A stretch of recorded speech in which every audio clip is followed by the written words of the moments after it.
Welcome back to the channel. In this one, we're gonna do a quick, easy how-to video. Some people might be afraid to do it and are kind of unsure on how to do it. We're gonna replace the filter inside the transmission and also replace the transmission pan gasket while we're at it. But this came out of a 2004, what was it? Chevy Silverado 1500. This is for the LS swap for the wagon, and we need to get this filter changed. From what I was told from LKQ, there's no filter in it, so we're gonna go ahead and do that. So first thing we're gonna do is get this thing rotated on its side. Now I know this is not inside of a vehicle, but you can do this from underneath the vehicle. There's nothing special. The only difference is this one's outside the vehicle. So let's go ahead and get this thing rolled on its side. And this is never easy, and what it's gonna do is make a giant mess. But it has to be done.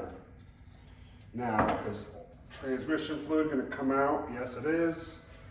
It's coming out of the dipstick tube and a couple other places, but it's just part of the deal. We're gonna bend this tab over a little bit. Okay, so we are leaking transmission fluid. It's coming out of the dipstick tube, and we're gonna go ahead and stop it real quick. Honestly, it's probably gonna leak like this for a while. All that residual in there. The one, here it is.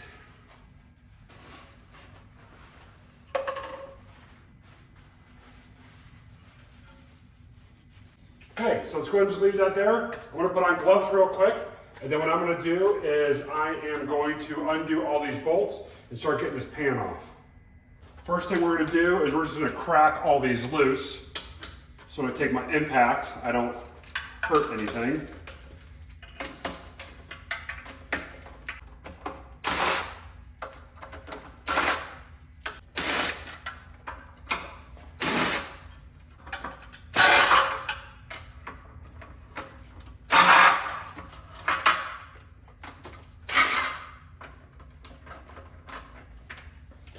There's the mess.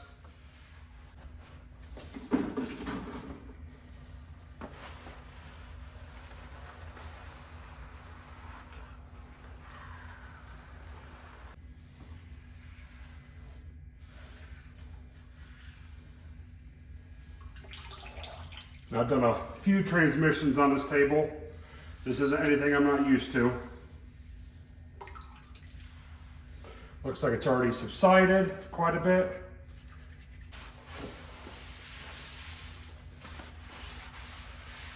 Let's make this a little easy on ourselves. Let's pull this shield off.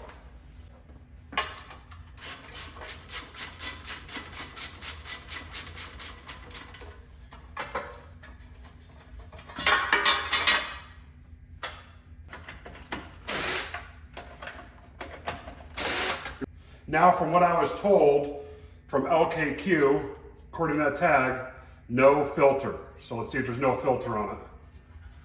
That is the truth. There is no filter on there, but there is inside the transmission. So now you can see inside of a 4L60E valve body, you can see where that oil filter does plug into, and then it sits here, and obviously it was gone. You can see inside of the pan, you can see some gunk in there. There's your magnet. It's got a little bit of metal on there. That's completely normal. Don't worry about that. This transmission only has 113,000 miles, and it came from the West Coast, but it's a lower mileage for a 4L60E. Some people argue that. If you treat these transmissions good, they'll last you a long time. I know people have gotten 350,000+ miles on these. So let's go ahead and clean out this pan.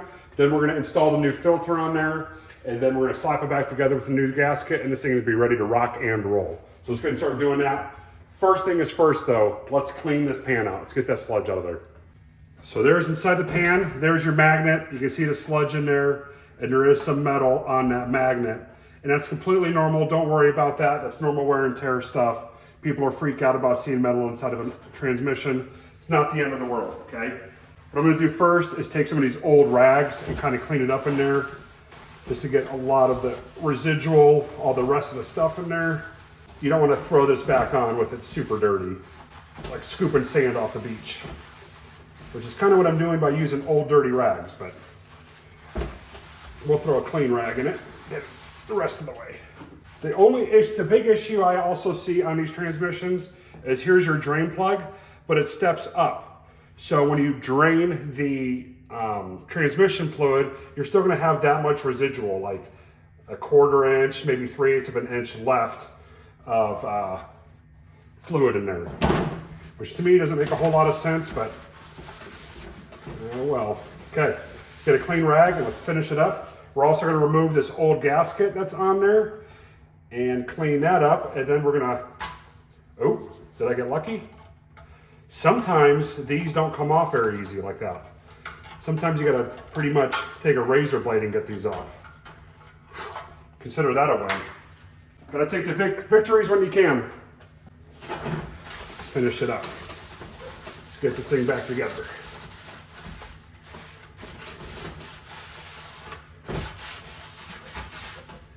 Now what we're gonna do is we're gonna put that new filter on. I'm gonna show you something. Some people are not gonna like this, but this is the way I've always done it and the way I was taught. I've gone through a couple transmissions, done it this way. I haven't had an issue, but let me show you what I'm talking about. So here's the new filter assembly right here. This sits like this in the transmission, but let me show you something. Here is the seal that goes between the case and your filter. This slips in there, and then your filter goes in there. I have seen people hurt their case on their transmission trying to get the seal out. Sometimes it's worth just leaving in there and not touching. Now, I'm gonna leave it in there. What I highly recommend you do is check for visual inspection, make sure everything looks good, make sure it's not mauled up or looks like it has any issues. But if everything looks good, put it back in. That's how I've done it. Not saying you're never gonna have issues, but I haven't had an issue with it. One last thing after we're done with that is we're gonna clean up the surface here and start putting that new pan back on, or putting the old pan back on. But we're not gonna replace this. We're gonna keep this in the box in case we ever do. Let's say for whatever reason, we have issues down the road or I gotta replace some stuff, I've got this on hand. This is the new filter. We're gonna take some residual transmission fluid, go on the input of that pickup. And then what I like to do is throw a little bit in there as well. The seal feels good. We're gonna slip it down on there. Don't force it, kind of wiggle it back and forth.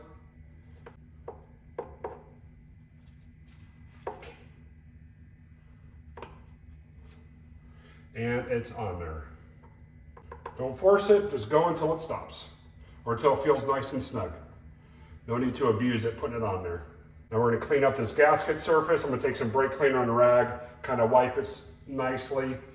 I don't really wanna cause more pain than what's needed, especially because if you have dirt right here, I don't want that dirt slipping down inside the valve body. That'll make an absolute devastating problem later on. We go nice and easy just around it. You don't want any dirt getting in that valve body, okay? Just remember that. I'm gonna soak up some of the oil there. I am gonna take my gloves off when I put that new pan on there because I wanna get all the dexterity I can while putting that pan back on, especially with the gasket. So let's go ahead and start doing that. Let me change camera angles. Now it's kind of tricky with what I'm doing here is this isn't sitting upright, meaning upside down. So getting this gasket on here and lifting it is the easier way to do it. So I'm gonna kind of have to finagle this thing to get it in there right. Which will be kind of tricky if I'm honest. We're gonna kind of try and figure out the easiest way to do this. Maybe I'll start a couple here. There's pros and cons of having this thing outside the truck, and this is definitely a con.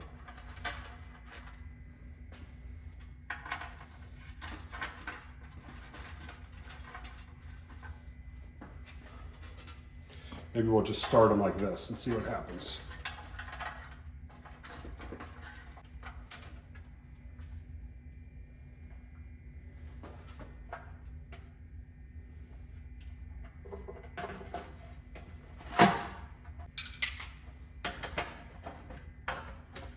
Starting by hand. Then we'll use the impact and just seat them. Now we're going to tighten all these down, but all we want to do is get that bolt to sit flush. Just gonna We're just doing a little bit of a star pattern, not really being too particular with it. When we torque this down, we will use the star pattern. What you want to do is when you're done seating all these bolts, you want to torque these down to spec. I think spec on these is 96 inch-pounds, which is 8 foot-pounds. Let me put you up on a screen exactly what the star pattern looks like. It's pretty intense, but follow it. Trust me, it's worth it. You want to do it right, and you want to do it right the first time. So let's go ahead and get this thing torqued down real quick.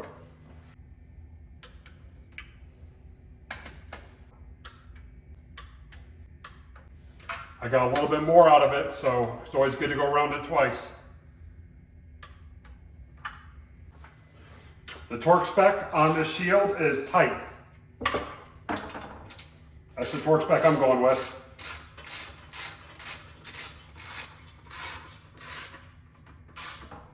Tight. Roll this baby back over, nice and slow.